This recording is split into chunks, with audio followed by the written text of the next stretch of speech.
Bienvenue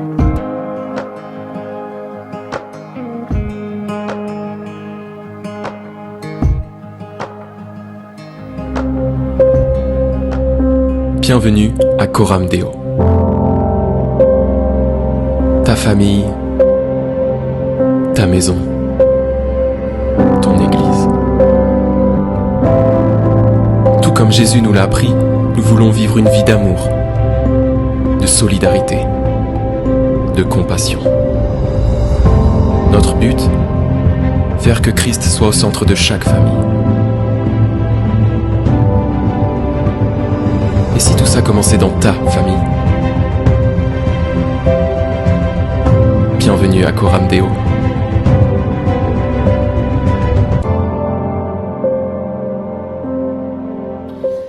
Alors ce matin, je vous invite à continuer notre parcours à travers le livre des Actes.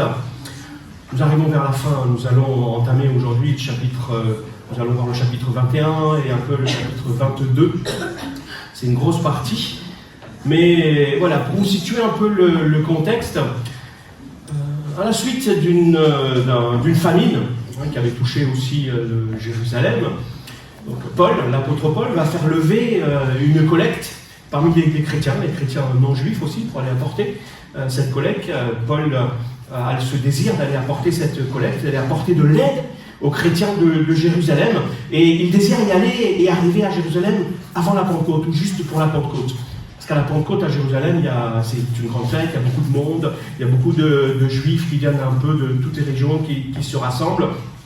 Et Paul voulait faire ça. Et avant d'entamer ce voyage, vous vous rappelez, Paul va dire ses adieux, il va y avoir un moment émouvant à Milet. Donc Paul va être contraint de quitter les disciples de l'église d'Éphèse. Il va avoir un moment avec les anciens, cette église qui est si chère à ses yeux, puisqu'il a quand même passé 3 ans de sa vie chez eux. Mais durant ce voyage, après ce qui va se passer, les choses ne vont pas forcément s'arranger pour Paul, dans son dernier voyage vers Jérusalem. Et le trait caractéristique de cette partie de l'histoire, je dirais le trait le plus marquant, va être un peu une mise en garde répétée que Paul va entendre. Une mise en garde des dangers qui vont l'attendre à Jérusalem. Alors, lorsque vous entendez qu'il y a un danger quelque part sur le chemin, vous allez, qu'est-ce que vous faites? Est-ce que vous y allez ou vous n'y allez pas? Qu'est-ce que Paul va faire de tous ces avertissements? Bonne question. J'y vais pas? Comment y aller? Être prudent? En fait, comment comprendre la volonté de Dieu à travers tout ce que l'on entend, à travers parfois des prophéties, à travers les circonstances que l'on vit? Ça va être le sujet de mon message ce matin. Parce que je crois que l'un des thèmes, si ce n'est particulièrement le thème qui occupe le plus la pensée des chrétiens, c'est la volonté de Dieu. Qui ne cherche pas à accomplir la volonté de Dieu? Levez la main. Alors donc, je vais poser la question dans l'autre sens. Normalement, je devrais voir toutes les mains levées. Qui désire accomplir la volonté de Dieu dans sa vie?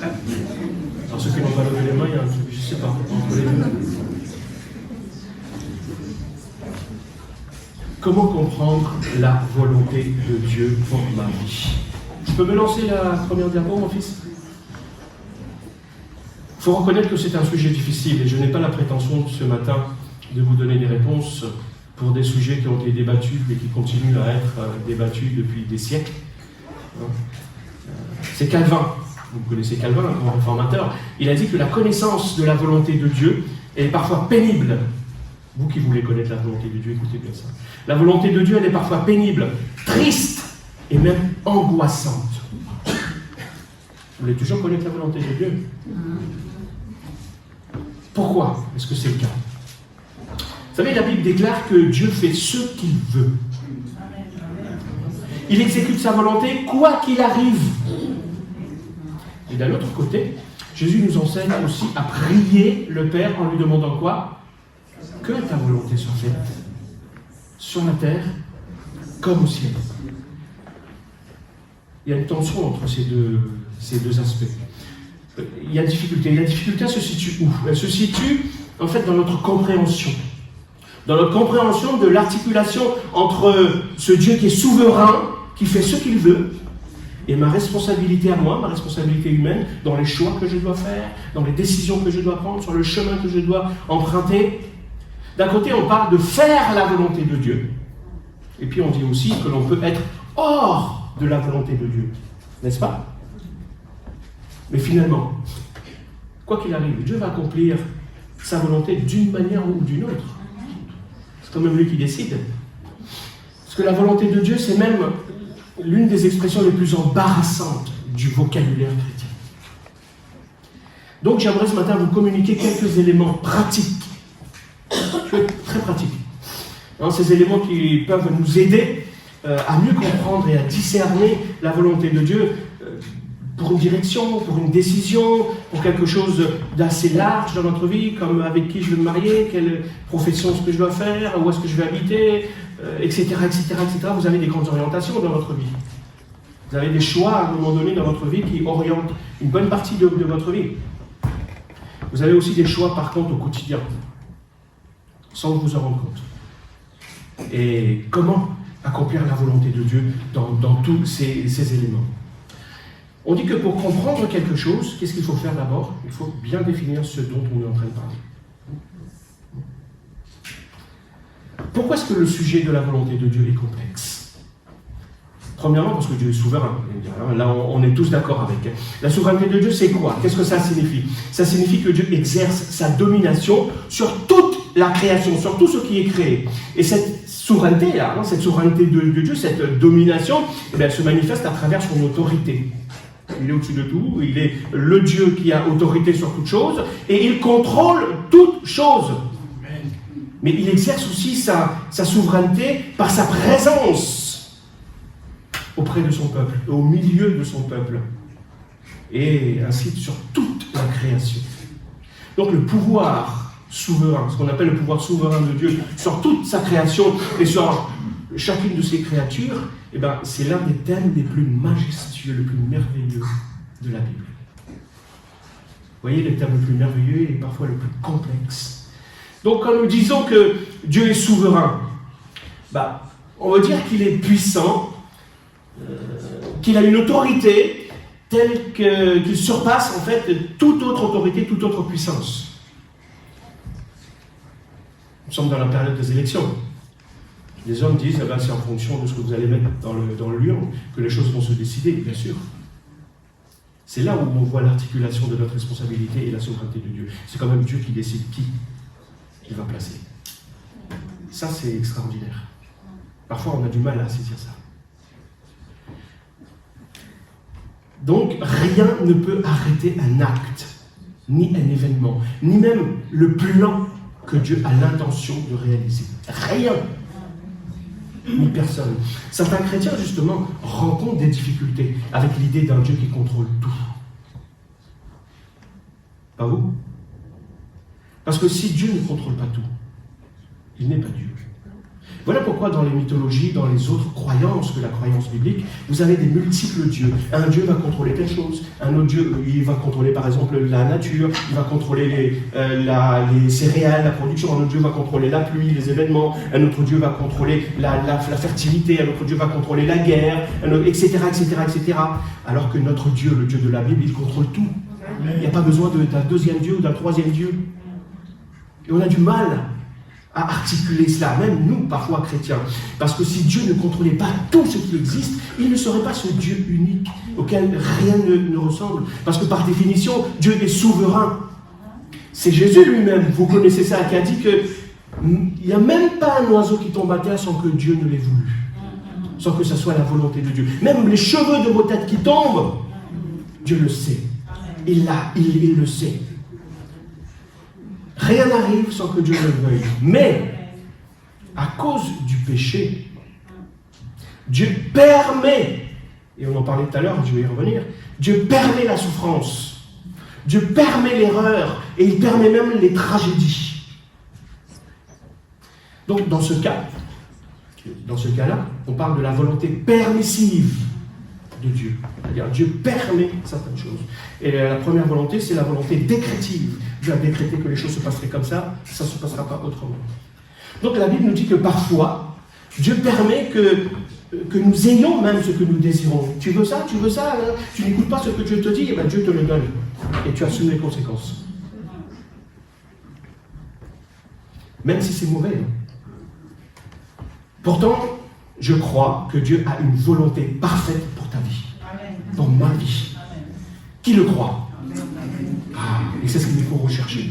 Donc Dieu a un plan parfait pour ta vie. Dieu a un plan pour ta vie de famille. Dieu a un plan pour ta vie scolaire, les jeunes, pour ta vie d'étudiant. Dieu a un plan pour ta vie professionnelle. Dieu a un plan pour ta vie spirituelle.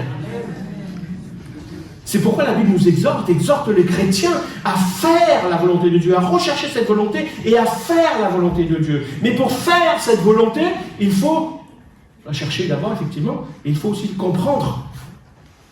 Et c'est le titre de mon message ce matin, comment comprendre la volonté de Dieu à travers le passage que l'on va lire. Donc pour te faire découvrir sa volonté, comment Dieu s'y prend. C'est pas comme dans le jeu Cluedo. Vous savez, le jeu Cluedo, vous avez des indices, vous posez des questions. Non, ce n'est pas de cette façon-là que Dieu procède, en nous donnant des indices afin que l'on puisse résoudre l'énigme de sa volonté. Quelle est sa volonté? Non. Paul va dire, comprenez quelle est la volonté de Dieu. Donc il y a une notion de compréhension, de faire un effort de compréhension. Et on rencontre deux extrêmes généralement concernant cette volonté de Dieu. D'un côté, tu trouves ceux qui demandent tous les matins à Dieu, Seigneur, quelle est ta volonté? Quelle est la couleur de chaussettes est-ce que je dois mettre aujourd'hui pour accomplir ta volonté? Ces chrétiens sont angoissés parfois parce qu'ils désirent réellement, ils veulent réellement être dans la volonté de Dieu et ils ont la crainte d'être hors de la volonté de Dieu. Mais est-ce que c'est ça? Même parfois au risque de déplaire à Dieu. Seigneur, comment est-ce que je vais m'habiller? Qu'est-ce que je vais manger? Et quels sont les mots prêts que je dois dire? Et de l'autre côté, on trouve certains chrétiens qui banalisent la volonté de Dieu. Ils banalisent comment? Eh bien, ils disent, de toute façon, c'est pas bien grave, je peux vivre comme je veux, mais Dieu, lui, fait ce qu'il a envie de faire. La crise sanitaire que l'on a connue, dont on continue à subir les conséquences, nous a montré que nous ne contrôlons pas grand-chose, en fait. C'est pourquoi Jacques, l'apôtre Jacques, vous connaissez ça, il va nous exhorter à ne pas dire, demain je ferai ceci, demain je ferai cela, j'ai tel projet, etc., etc. Mais il nous encourage plutôt à dire, si Dieu le veut. Oui, Dieu nous encourage à élaborer des projets de voyage, de mariage, de vie professionnelle, etc. Mais dans tout cela, Dieu doit être consulté, doit être le premier. En toute chose, cherchez d'abord le royaume de Dieu. Et toutes choses vous seront données par-dessus. Dieu doit être notre priorité dans toutes ces choses-là. Mais cependant, parce que parfois on l'entend aussi, il ne faut pas mettre cette expression, si Dieu le veut, à toutes les sauces, à la fin de chaque phrase. Allez, dans la semaine, je prierai, si Dieu le veut. Comment ça? Si Dieu le veut, si c'est sa volonté. Dimanche prochain, j'irai à l'église, si Dieu le veut. Et ta place est dans l'église. Je comprends ce désir, mais Dieu nous aide quand même à grandir dans la compréhension de sa volonté. Donc, lisons, commençons par lire ce texte. Donc, Actes des Apôtres, chapitre 21, on commence. Vous faites un petit signe parce que moi je lis mon texte ici et il va y avoir plusieurs slides. Vous faites ça quand il faudra changer. Comme ça, vous gardez votre attention sur ce qui est là. Après nous être séparés d'eux, donc voilà, Paul quitte ceux d'Éphèse et ils vont partir vers Jérusalem. Nous avons pris la mer. Donc vous vous rappelez le nous, ça veut dire quoi nous? Ça veut dire que la personne qui raconte fait partie de ce voyage. Nous, c'est qui? Luc aussi, exactement. Et nous avons mis directement le cap sur l'île de Kos. Puis, le lendemain, nous avons continué sur Rhodes et de là vers Patara. Pendant notre escale, nous avons trouvé un navire en partance pour la Phénicie. Nous nous y sommes embarqués et nous avons pris le large. Arrivés en vue de Chypre, nous l'avons laissé sur notre gauche et nous avons continué notre route vers la Syrie pour débarquer à Tyr, où le navire devait livrer sa cargaison. Il y avait là des disciples à Tyr. Et après les avoir trouvés, nous sommes restés 7 jours avec eux. Il a fallu 7 jours pour débarquer le navire. Or, ceux-ci, ces frères, écoutez bien, poussés par l'esprit, conseillé à Paul de ne pas se rendre à Jérusalem. Malgré cela, une fois cette semaine écoulée, nous sommes partis pour continuer notre voyage. On a l'impression que Paul n'écoute pas. Ils nous ont accompagnés tous avec leurs femmes et leurs enfants et à quelques distances de la ville. Là, nous nous sommes agenouillés sur le rivage pour prier. Puis, ah c'est bon? Ah mince. Oh mais il y a quelqu'un qui le fait au fond là-bas pour moi. C'est merveilleux. Non mais c'est mon fils. C'est l'un de mes fils. Donc puis, après avoir pris congé les uns des autres, nous sommes montés à bord du bateau et les croyants s'en sont retournés chez eux. Nous avons terminé notre voyage par mer en allant de Tyr à Ptolémaïs. Mais dans cette ville, nous avons salué les frères et passé une journée avec eux. Dès le lendemain, nous sommes repartis par la route pour Césarée. Nous nous sommes rendus à la maison de Philippe, le prédicateur de l'Évangile. C'était l'un des 7 que l'on avait élus à Jérusalem. Vous vous rappelez ? Lorsqu'il avait fallu nommer des gens pour en s'occuper, Philippe faisait partie de cela. Et nous avons logé chez lui.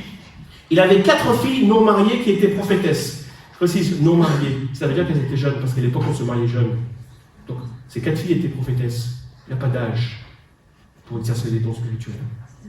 Ces jeunes filles devaient au moins avoir 16 ans, 16, 10, 17 ans. Nous étions déjà là depuis plusieurs jours, lorsque, arrivé en Judée, un prophète appelé Agabus, c'est pas la première fois qu'on le rencontre, il vint nous trouver, prit la ceinture de Paul et s'en servit pour s'attacher les pieds et les mains. Voici ce que déclare le Saint-Esprit. C'est le Saint-Esprit qui parle, dit-il. L'homme à qui appartient cette ceinture sera attaché de cette manière par les Juifs à Jérusalem. Puis ils le livreront entre les mains des non-juifs. En entendant cette déclaration, cette prophétie, nous avons supplié Paul, nous et les croyants de Césarée. Le nous, c'est qui? Il y a qui dedans? Luc. Et c'est-à-dire l'équipe de Paul, ceux qui étaient avec lui, qui voyageaient avec lui, ses collaborateurs. Il leur a donc dit de ne pas monter à Jérusalem. Eux aussi, c'est la deuxième fois que Paul entend ce message. Vous allez me dire, quand l'Esprit répète les choses, il faut peut-être faire attention. Mais, Paul nous répondit, mais que faites-vous là? Voulez-vous me briser le cœur avec vos larmes? Je suis tout à fait prêt, moi, non seulement à aller en prison, mais même à mourir à Jérusalem pour le Seigneur Jésus. Comme nous n'arrivions pas à le faire changer d'avis, nous avons quitté l'église. Ah non, c'est pas ce que c'est. C'est ça? Non. Nous n'avons plus insisté et nous nous sommes contentés de dire que la volonté de Dieu soit faite. Amen. Alors, qu'est-ce que ce passage nous enseigne, premièrement? Il nous enseigne quelques principes, justement, pour comprendre la volonté de Dieu. Plus particulièrement pour une direction. Pour une direction peut être personnelle.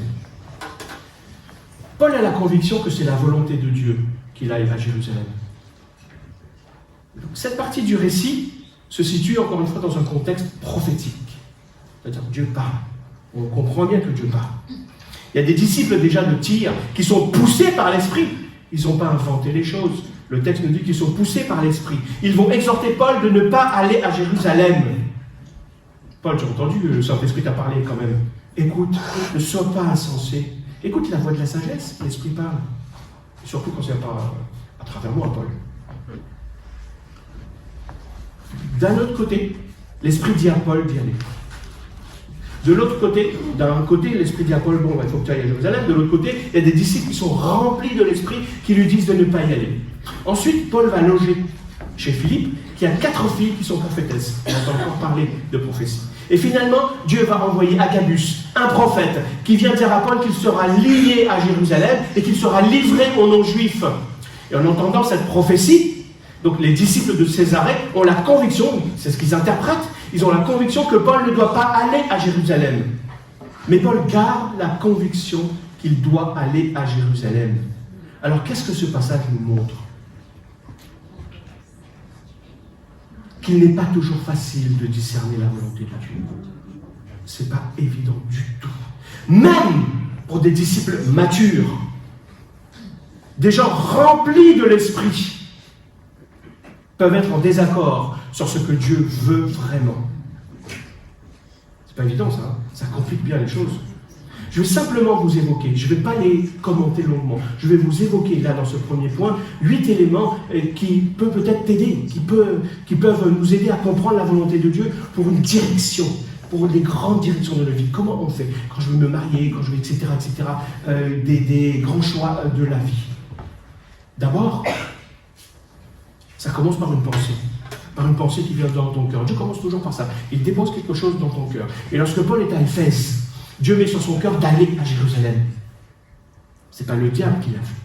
Donc si tu es chrétien et que tu as le Saint-Esprit dans ta vie, ben le Saint-Esprit te parle. Il faut être sensible. Dieu dit, mes brebis connaissent ma voix. Donc si maintenant cette pensée vient de Dieu, parce que ça peut ne pas être une pensée qui vient de Dieu, et bien avec le temps, cette pensée va se transformer en une conviction. Deuxièmement, examine tes motivations. Pourquoi est-ce que tu veux faire tel choix? Quelles sont tes motivations pour prendre telle décision? Paul veut aller à Jérusalem très certainement pour avoir du succès, pour accroître sa popularité, c'est ça? Non? Non. Paul dit qu'il est prêt à aller souffrir pour Jésus-Christ. La Bible nous exhorte à faire tout pour la gloire de Dieu. Ces différentes possibilités se présentent devant toi. Demande-toi si c'est pour ta propre satisfaction, si c'est quelque chose qui va te faire plaisir, pour ton bien-être, ou si c'est vraiment pour la gloire de Dieu que tu veux faire ces choses-là. Parce que la volonté de Dieu, accomplir la volonté de Dieu, te conduira toujours à la gloire de Dieu. Donc, sonde tes motivations. Troisièmement, vous voyez, c'est très pratique. Troisièmement, pour connaître la volonté de Dieu, écoute ceux qui sont matures autour de toi, demande conseil. Ne pense pas que tu es inspiré et que les autres n'ont plus rien à dire. Écoute, et je précise, des chrétiens matures autour de toi. N'écoute pas forcément ceux qui sont du même avis que toi, qui vont aller dans ton sens. Tu sais les gens qui pensent comme toi, donc tu vas aller vers eux et pour avoir leur avis. Non, même si Paul est en désaccord avec les disciples, que ce soit les disciples de Tyr ou de Césarée, eh ben, il va écouter ce qu'ils ont à dire. Ouais. Il écoute les anciens à Éphèse, il écoute les disciples de Césarée, il écoute Agabus aussi. Il écoute ceux qui sont remplis du Saint-Esprit, ils écoutent ce qu'ils ont à dire. Écouter ne veut pas dire être d'accord. Écouter ne veut pas dire acquiescer. Non, il écoute. Si tu veux comprendre la volonté de Dieu, écoute ce que les gens matures autour de toi ont à dire. Dans le cas de Paul, sa conviction était fondée. Dans certains cas, tu devras changer ta conviction, ce que tu penses être ta conviction. Quatrièmement, tu dois évaluer ce que tu entends. Certains disciples disent à Paul de ne pas aller à Jérusalem, et ils sont remplis du Saint-Esprit. Attention, ce n'est pas des gens farfelus dont on en train de parler. Donc Paul écoute, il réfléchit, il évalue, il pèse, et il apporte de la nuance aux commentaires qu'il entend. Il va leur répondre, mais pourquoi est-ce que vous voulez me briser le cœur? C'est-à-dire, pourquoi est-ce que vous voulez me faire de la peine? Pourquoi est-ce que vous voulez que je change la vie? La volonté de Dieu pour moi, c'est que j'aille à Jérusalem. Et Paul lui-même va dire dans les Thessaloniciens, ne méprisez pas les prophéties, mais examinez toutes choses. L'apôtre Jean va aussi dire, examinez tous les esprits pour savoir ce qui vient de Dieu, ce qui ne vient pas de Dieu. Donc évaluez toutes choses et gardez ce qui est bon, même dans une prophétie. Quand quelqu'un vous dit ainsi par l'Éternel, tout ce qu'il va dire n'est pas forcément vient de l'Éternel. Mais il faut reconnaître que lorsque nous transmettons quelque chose, même de la part de Dieu, et lorsque nous interprétons les choses, lorsqu'on reçoit une pensée, qu'on la transmet et qu'on l'interprète, il y a bien souvent nos sentiments qui sont là. On le fait avec nos sentiments qui ne sont pas faillibles. Qui ne sont pas infaillibles, qui sont plutôt faillibles. L'Esprit avait montré aux disciples de Tyr ce que Paul allait souffrir, à Jérusalem. Donc leur affection pour Paul les a conduits à quoi? À exhorter Paul de ne pas y aller. Leur amour pour Paul est venu perturber l'interprétation. Vous avez remarqué? Pourtant, ce n'est pas la parole qui n'est pas juste. C'est l'interprétation qui va être donnée. La prophétie était juste, mais les sentiments de ses disciples pour Paul, leur affection, leur amour, ils ne voulaient pas que Paul aille souffrir, Paul aille va mourir. Donc, a créé un décalage dans l'interprétation qu'ils en ont fait. Ça va? Cinquièmement, voilà pourquoi il faut évaluer toute chose. Prie. On va me dire, pourquoi tu n'as pas commencé par la prière? Mais il y a un moment donné pour prier. Il faut écouter, il faut prier dans ce que l'on entend. Donc, Paul va ensuite prier lui-même avec les disciples. Et ils vont dire plus tard, et c'est la fin de son nuit, que la volonté de Dieu soit faite finalement. Même avec Jésus, même pour Jésus, je dirais, lorsqu'il est dans le jardin de Gethsémani, lorsqu'il va aller vers la souffrance ultime pour lui, il y a un combat entre sa volonté, et c'est là où l'on voit que Jésus, il est Dieu, évidemment qu'il est distinct du Père. Il a sa propre volonté, et il y a la volonté du Père. Et ces deux volontés sont en tension. Jésus sait qu'il va aller souffrir, et il prie 3 fois. Il dit, Père, si c'est possible, éloigne de moi cette coupe, parce que c'est fort, c'est compliqué. Et finalement, il termine sa prière comment? Que ta volonté soit faite. Je crois que toute prière devrait se terminer de cette façon. Seigneur, je te demande, oui, je peux te demander, mais Seigneur, que ta volonté soit faite. Sixièmement, la paix dans ton cœur. Tu dois être en paix. Même si les souffrances sont présentes, Paul dit, je suis prêt. En fait, je suis en paix avec ça. Je suis en paix avec cette idée. Après toutes ces étapes dont je viens de parler, la marque, je dirais, le signe qui te montre que tu avances vraiment dans la volonté de Dieu, c'est que ton cœur reste en paix. Cependant, la paix ne doit pas être confondue avec la tranquillité, qui n'est pas un bon indicateur que tu es dans la volonté de Dieu. Jonas dormait tranquillement dans le fond du bateau. Il était dans quelle direction? À l'opposé de la volonté de Dieu. Parfois, on a dit, ouais, mais je suis tranquille, ça va, je suis en phase avec ça. Fais attention. Est-ce que c'est juste en phase, tranquillité, ou c'est vraiment la paix de Dieu? Parce que la paix de Dieu, tu ne pourras pas l'expliquer. Septièmement, la parole de Dieu. On dit la parole de Dieu arrive à la fin, mais on est des êtres humains, on vit certaines choses. Il y a d'abord la pensée, etc. Donc septièmement, appuie-toi sur la parole de Dieu. Dans le psaume 32, Dieu va dire « Je t'instruirai, je te montrerai la voie que tu dois suivre. » D'ailleurs, dès le début, vous vous rappelez, quand Paul rencontre Jésus sur le chemin de Damas, il y va, il passe 3 jours, il est aveugle, Dieu va envoyer qui? Ananias. Et Dieu va dire à Ananias, et d'ailleurs, il va lui dire ceci. Vas-y, va vers Paul, n'aie pas peur, même s'il a été un persécuteur de l'Église, parce qu'Ananias, il commençait à avoir peur. Donc il va dire, mais Paul est un instrument que j'ai choisi. Dieu lui dit ça à Ananias. Paul est un instrument que j'ai choisi pour porter mon nom devant les nations et les rois. Je lui montrerai moi-même tout ce qu'il lui faudra souffrir pour mon nom. Paul savait dès le début qu'il devait souffrir. Dieu t'a donné une parole. Alors, tôt ou tard, cette parole s'accomplira. Tôt ou tard, elle s'accomplira. Parfois, c'est le temps entre la parole et l'exaucement de la parole qui nous semble difficile à vivre. Mais lorsque c'est vraiment une parole de Dieu, elle s'accomplira dans ta vie. Tu peux faire confiance à Dieu et t'appuyer sur sa parole.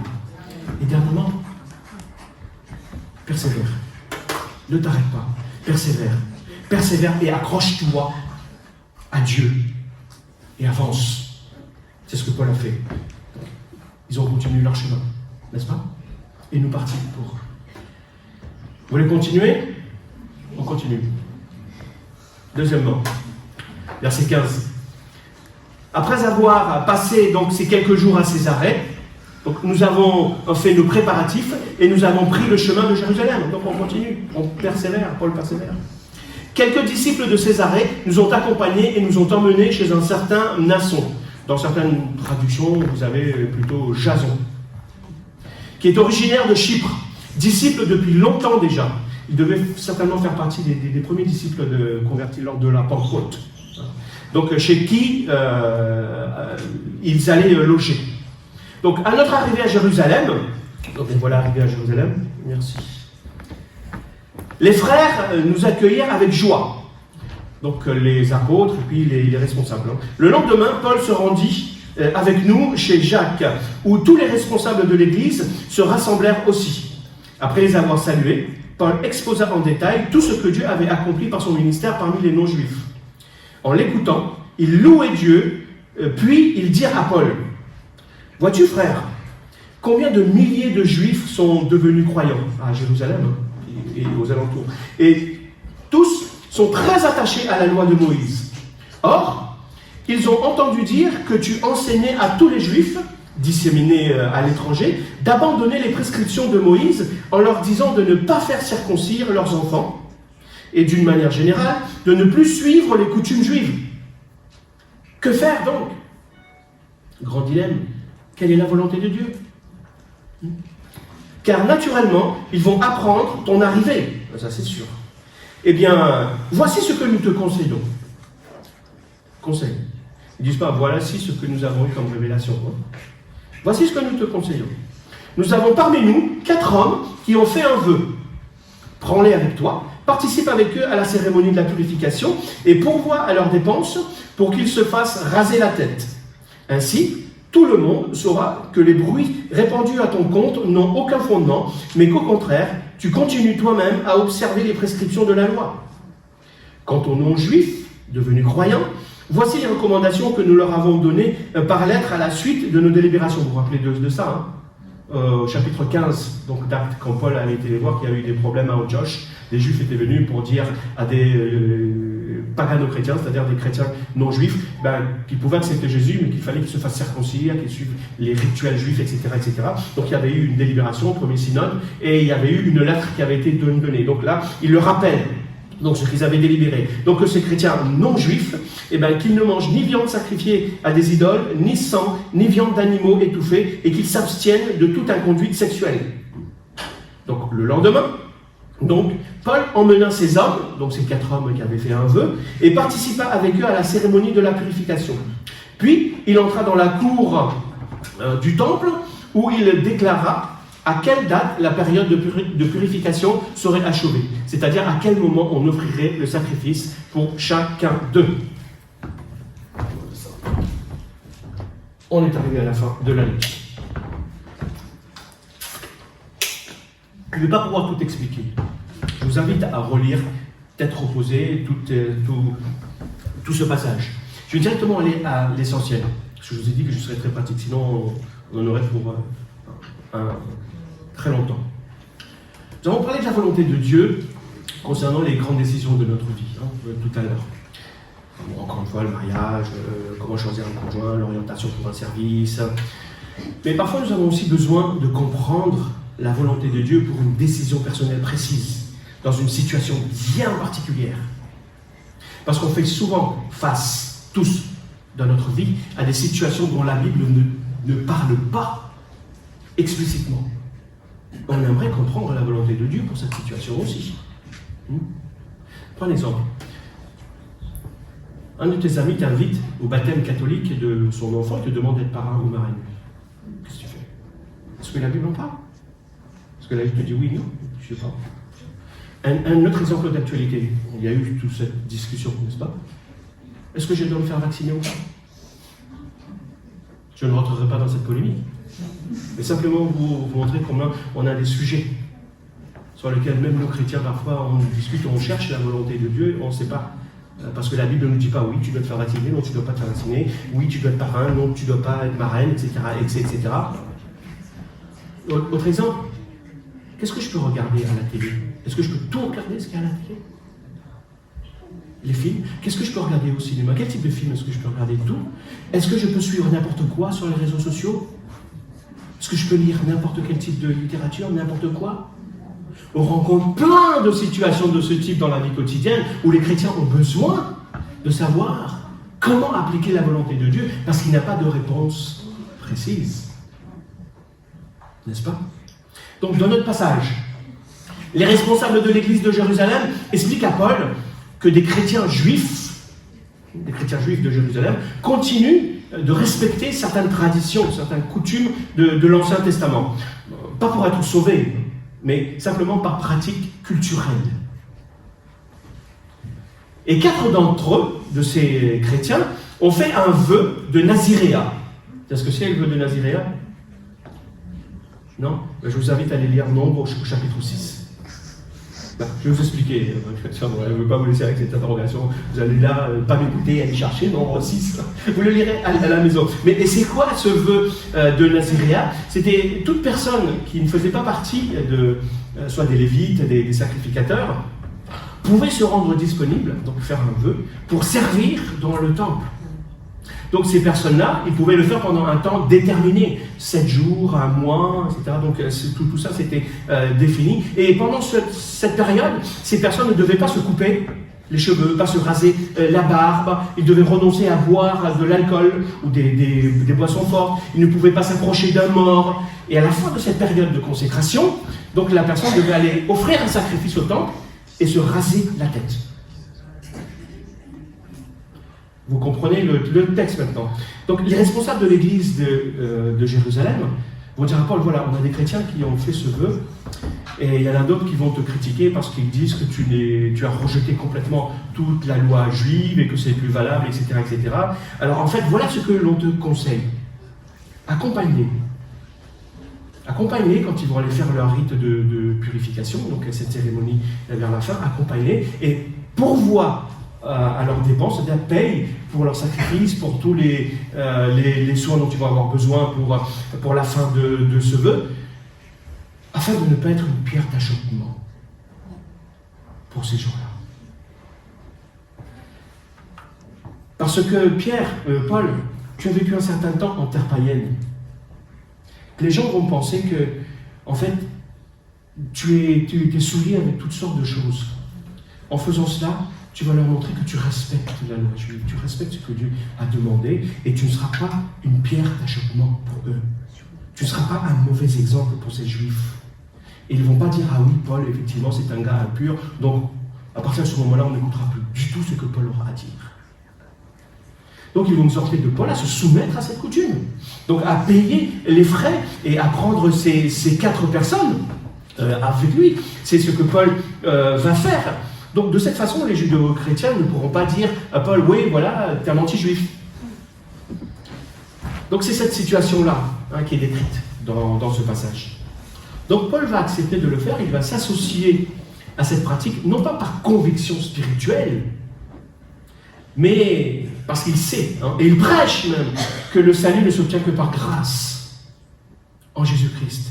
Mais il va le faire par sensibilité culturelle et puis par maturité spirituelle.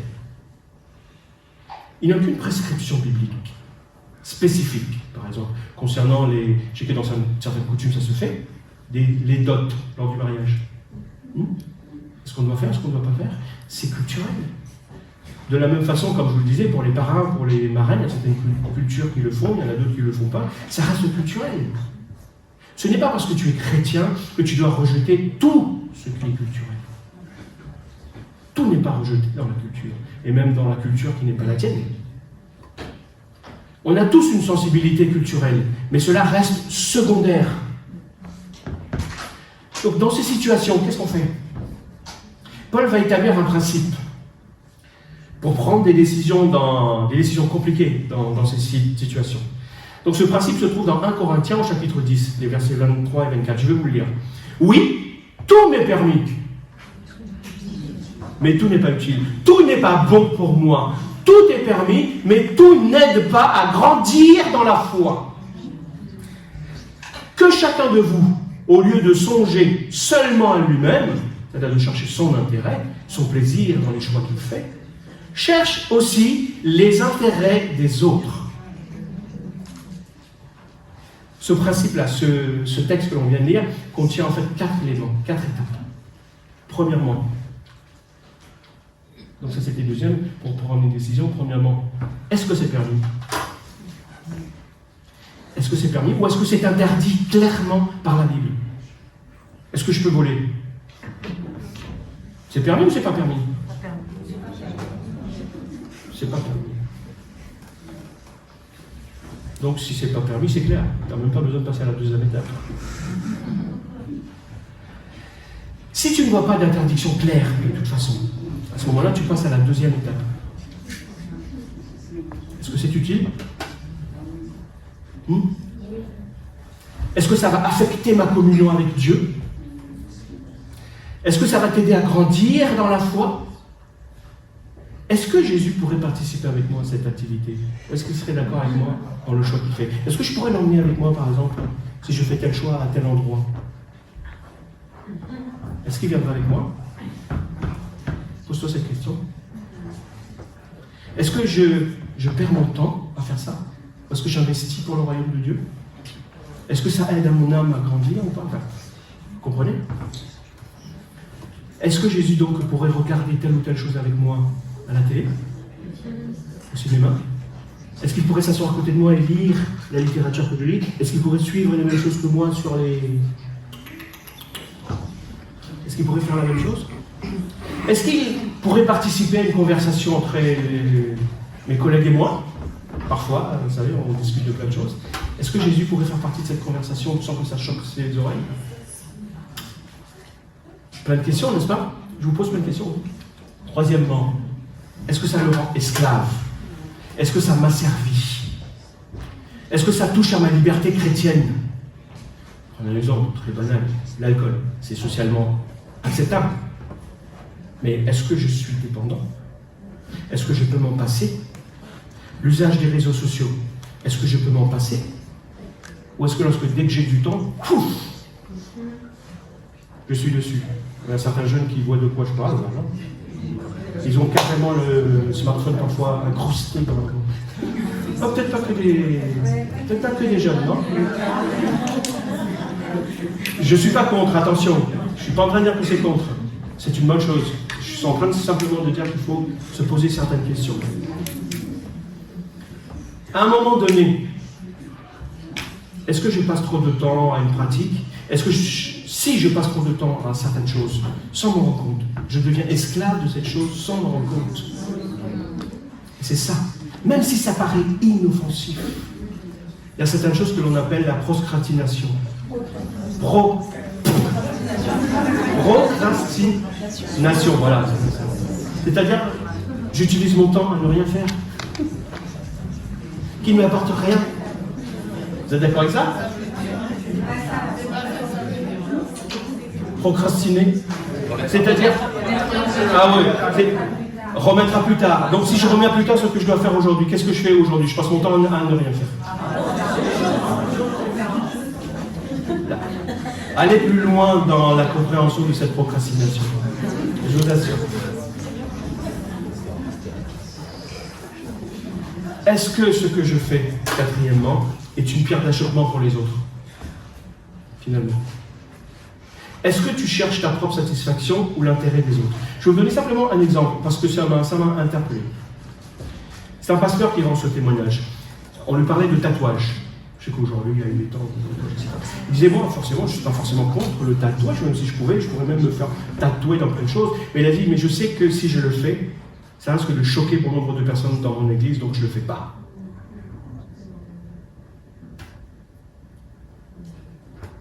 À bon entendeur, salut.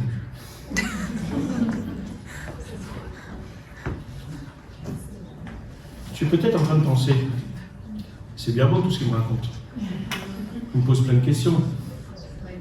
Et les réponses? Et les réponses? Honnêtement, ma tâche n'est pas de te dire ce que tu dois penser. Mais comment est-ce que tu dois penser? Et ce que tu dois prendre en considération dans ta réflexion en tant que chrétien aussi. Je ne peux pas prendre la place du Saint-Esprit en te donnant des réponses sur des sujets pour lesquels le Saint-Esprit n'a pas parlé clairement dans la Bible. Je ne peux pas. Qui suis-je pour faire ça? Je peux t'aider à réfléchir avec des éléments bibliques et t'accompagner dans cette démarche de réflexion. Mais c'est à toi de prendre tes responsabilités et de faire tes choix. C'est pas à moi. Et quand tu fais tes choix, fais-les face à la parole de Dieu. C'est de cette façon que tu grandiras spirituellement et que tu comprendras la volonté de Dieu. Continuons la lecture. Verset 27. La semaine exigée donc pour la purification, donc pour eux c'était une semaine, la purification allait s'achever lorsque des Juifs de la province d'Asie virent Paul dans la cour du temple. Malgré tout ce qu'il a pu faire, vous voyez, donc ça n'a pas empêché les blabla. Ils ameutèrent toute la foule et se jetèrent sur lui, en criant « Israélites, au secours ! Le voilà, celui qui ne cesse de prêcher partout et à tout le monde contre notre peuple, contre la loi de Moïse et contre ce temple. » On a l'impression d'entendre la foule crier à propos de Jésus, non? La même chose. Et même à présent, il a introduit des non-juifs dans l'enceinte sacrée. Il a souillé ce saint lieu.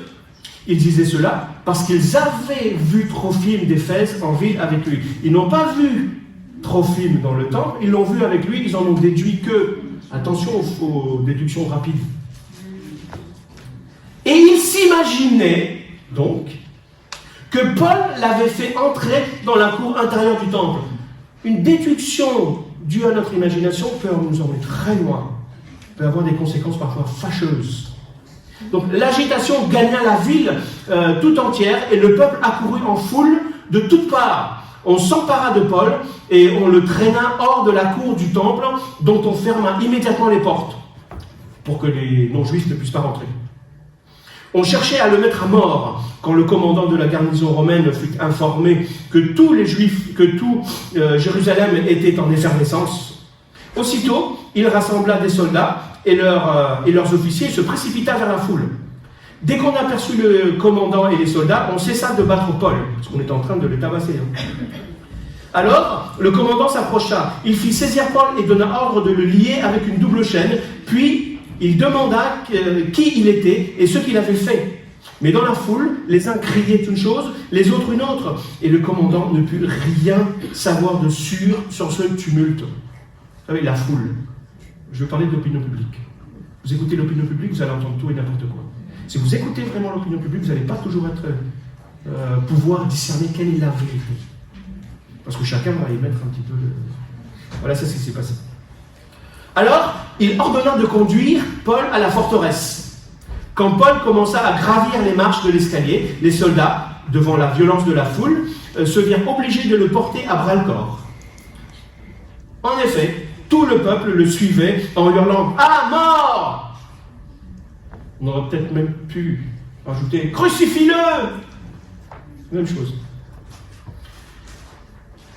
Alors, que nous apprend ce passage?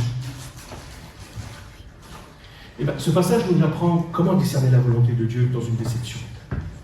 Lorsqu'on est déçu, lorsqu'on souffre, lorsqu'on passe dans une période... La déception, c'est vraiment toute la souffrance que l'on endure, toute l'angoisse que l'on peut s'imaginer lorsqu'on a l'impression que rien ne va.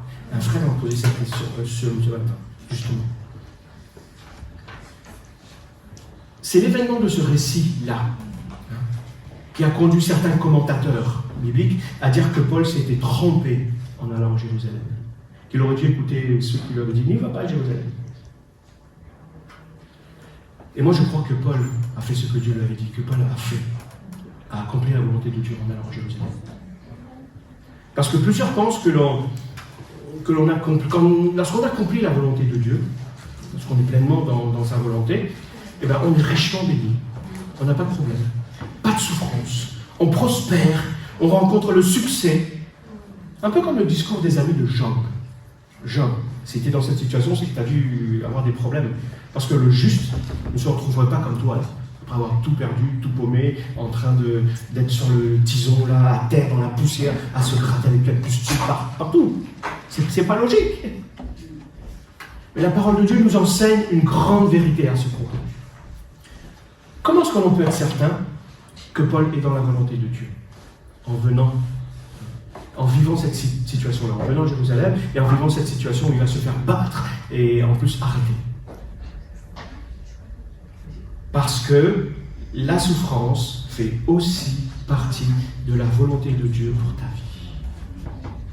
Et oui, la souffrance fait partie de la volonté de Dieu. Tu aurais peut-être préféré m'entendre dire autre chose, mais je ne peux pas. La souffrance accomplit la volonté de Dieu dans ta vie. Dieu t'aime. Il veut te bénir. Il veut que tu sois heureux. Mais il veut que tu apprennes toutes ces choses. Il veut que tu apprennes à lui obéir, à dépendre de lui, à être heureux, mais dans la souffrance. C'est dur. Et Dieu n'a pas dit que ce ne serait pas dur. Il a dit qu'il serait avec nous. Après avoir été battus, rappelez-vous, les apôtres, parce qu'ils ont prêché Jésus dans le temple, même eux, ils ont été battus, ils ont été arrêtés et mis en prison, et se sont dit, mais ils se sont réjouis. Alléluia, ce n'étaient pas des masochistes, attention, mais ils se sont réjouis d'avoir été dignes, de souffrir pour le nom de notre Seigneur Jésus-Christ, pour le nom de Jésus, pas souffrir parce que tu as fait des bêtises. Les premiers chrétiens aussi ont compris que la souffrance faisait partie, parfois, pas toujours, heureusement, faisait parfois, bien souvent même, partie de la volonté de Dieu. Ce n'est pas parce que tu souffres, parce que tu es malade, que tu rencontres des difficultés, que tu n'es systématiquement pas dans la volonté de Dieu, ou que Dieu t'a abandonné. Ce n'est pas parce que tu traverses une crise dans ta maison, que tu n'es pas dans la volonté de Dieu. Dieu permet souvent les crises, les difficultés, les crises pour te conduire à mieux, à une restauration, par exemple. Dieu n'agit pas pour ton confort. C'est ce qu'on aurait aimé, bien souvent. Mais qu'est-ce que Dieu veut? C'est quoi sa volonté? Qu'est-ce qu'il veut pour toi? Paul va le dire aux Thessaloniciens. Ce que Dieu veut, c'est votre sanctification. Sa volonté, c'est que tu progresses dans la sainteté et que tu ressembles de plus en plus à Jésus-Christ. Voilà ce que le Saint-Esprit fait dans ta vie. Mais quelquefois, on se ménage, même dans notre marche chrétienne. On ne veut pas payer le prix de la consécration et du service. On veut bien accomplir certaines choses, mais dans la mesure où ça ne touche pas à notre confort. Dis-toi que si tu ne peux pas le prix de la consécration maintenant, tu pourrais le payer plus tard. À un moment donné, tu paieras. Vous savez qu'il y a pire que de mourir pour Dieu? Sans Dieu. Très bien. Et c'est de vivre, c'est de ne pas vivre pour Dieu aussi.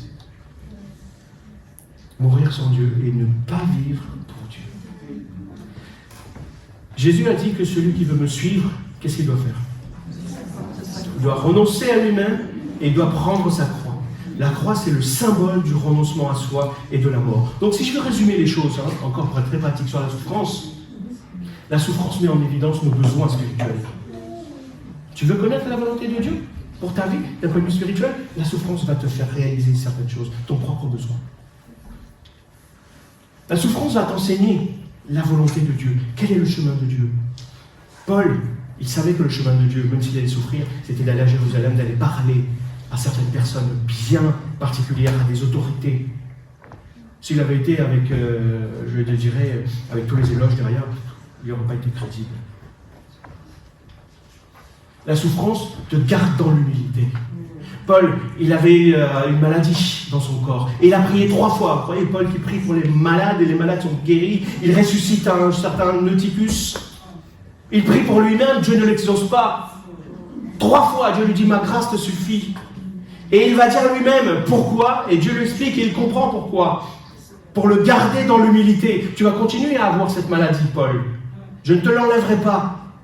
Cette maladie va te garder dans l'humilité parce que tu as reçu des choses extraordinaires pour éviter que ça te monte à la tête et que tes chevilles n'enflent de trop. Alors Paul, ça là, je t'ai laissé ça, Paul va le dire comme ça, un ange de Satan qui va le suffloter les choses de façon à le garder dans l'humilité et dépendant de Dieu.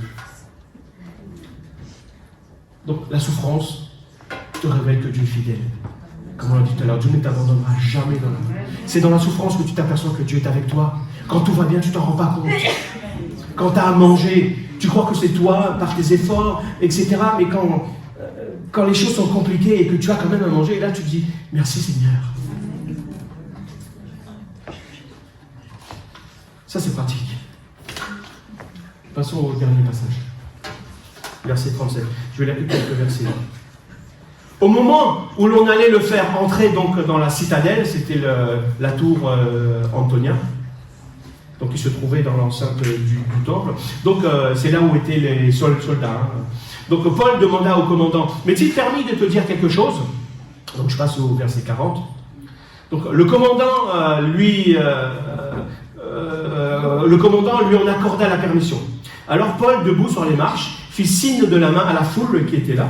Donc il se fit un grand silence. Et Paul leur adressa la parole en hébreu. C'était les Juifs qui étaient là. Waouh, un gars qui parle hébreu. Silence. Verset 1er, chapitre 22. Mes frères et mes pères, dit-il, écoutez, je vous prie ce que j'ai à vous dire pour ma défense. Et là, Paul va leur rappeler un peu comment il a vécu les choses, comment il a rencontré Jésus sur le chemin de Damas et comment Dieu l'a conduit, ce que Dieu l'a appelé à faire. Donc, et au verset 14, donc chapitre 22, alors il m'a dit, donc Dieu, à travers Ananias, le Dieu de nos pères, de nos ancêtres, t'a choisi d'avance pour te faire connaître sa volonté. Vous voyez encore la volonté de Dieu là, pour que tu vois le juste et que tu entendes sa voix, car tu seras son témoin devant tous les hommes pour leur annoncer tout ce que tu as vu et entendu. Là, on a une autre facette de la volonté de Dieu. C'est la volonté révélée. Cette volonté, c'était quoi pour Paul ? C'est que Paul, d'abord, rencontre Jésus-Christ, lui qui était un persécuteur de l'Église, qu'il expérimente la grâce de l'Évangile, le pardon de ses péchés et le salut par grâce, et qu'il soit un témoin de l'Évangile, de cet Évangile de grâce. C'est bien de comprendre la volonté de Dieu pour les grandes orientations de notre vie, dans les choses où l'on n'a pas forcément les réponses, avec des éléments pour nous guider, dans les situations spécifiques et dans les difficultés que nous traversons. Mais c'est aussi important de comprendre la volonté de Dieu pour la destination finale. Qu'est-ce que tu veux dire par là, Steve, la destination finale ? C'est quoi cette destination ? C'est quoi votre destination finale ? C'est ?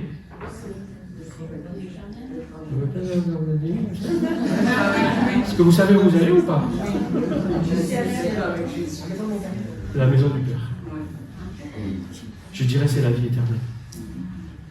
Jésus a dit que pour rentrer dans le royaume des cieux, c'est-à-dire pour faire partie de ceux, pour rentrer dans la vie éternelle, il ne suffit pas de me dire Seigneur, Seigneur. Je rajoute, et je ne suis pas contre la Bible, contre les pensées bibliques en disant ça. Il ne suffit pas de fréquenter une église. Il ne suffit pas de prier. Il ne suffit pas de donner sa dîme, ses offrandes. Il ne suffit pas d'être engagé. Toutes ces choses-là sont bonnes et je vous encourage à les faire et à grandir dans ces domaines. Et Jésus dit que pour rentrer dans le royaume de Dieu, c'est pas tout cela qui compte. Il faut accomplir la volonté de mon Père céleste. À travers toutes ces choses-là correspondent effectivement à la volonté de Dieu. Donc, parle de cette volonté. Paul parle de cette volonté dans ce dernier passage. Cette volonté révélée. Mais, en fait, il y a deux volets. Il y a deux types de volonté.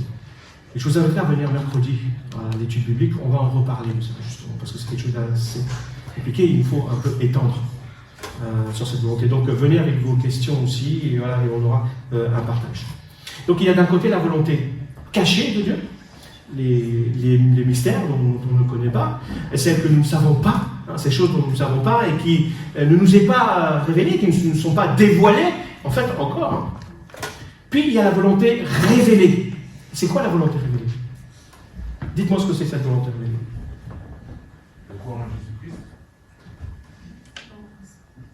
Elle se trouve où, puisqu'elle est révélée ?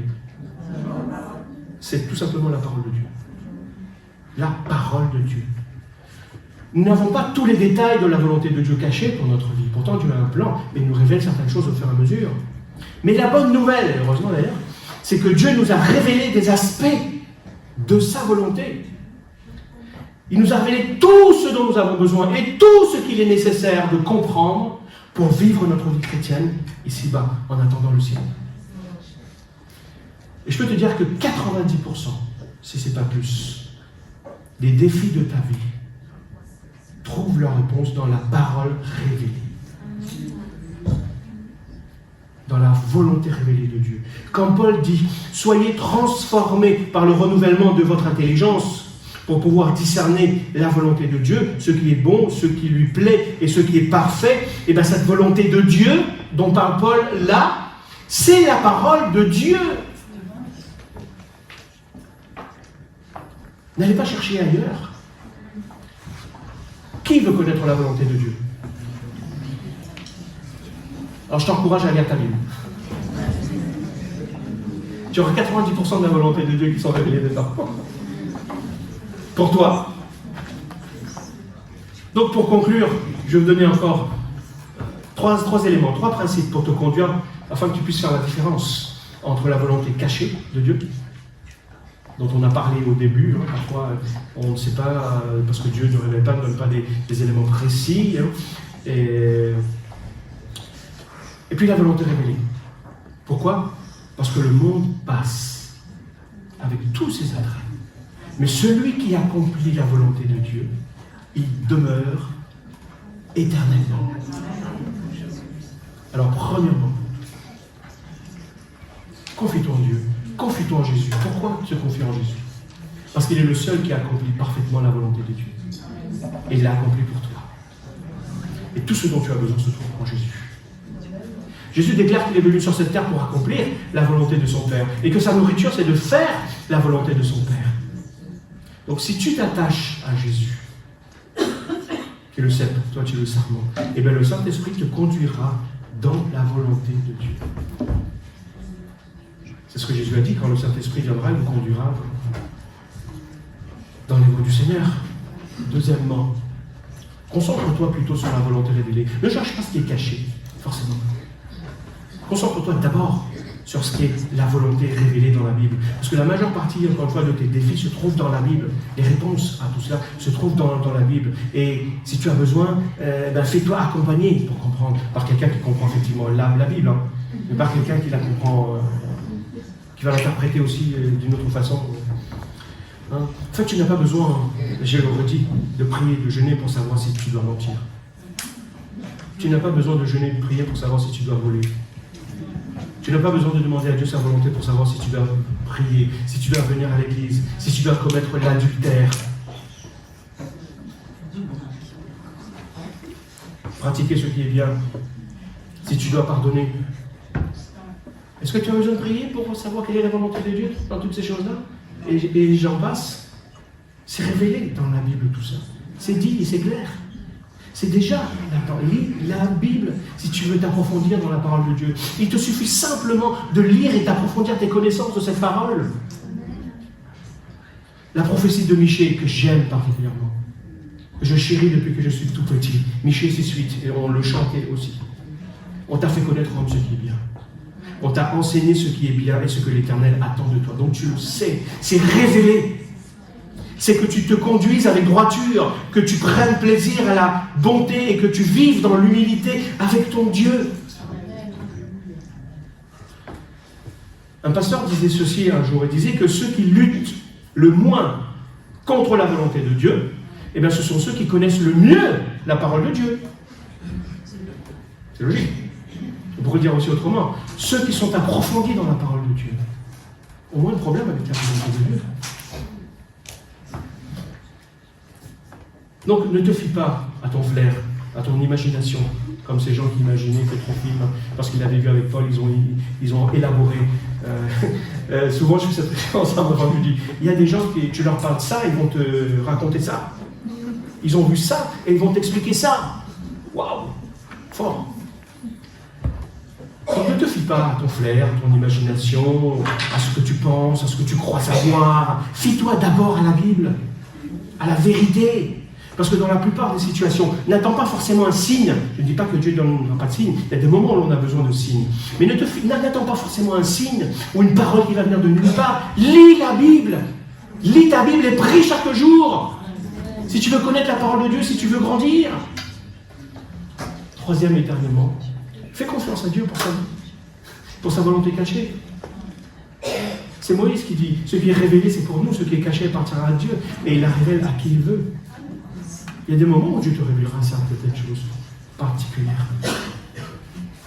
Pour les choses que tu ne connais pas, mets-toi devant Dieu. Prie.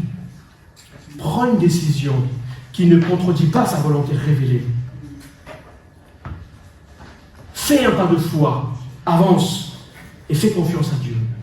J'ai discuté avec mon fils, je lui disais, tu vois, des fois, il y en a certains qui font des choix, comme par exemple les étudiants, qui font des choix pour telle école, pour telle orientation, il y en a plusieurs. Il y a certaines portes qui se ferment, d'autres qui s'ouvrent.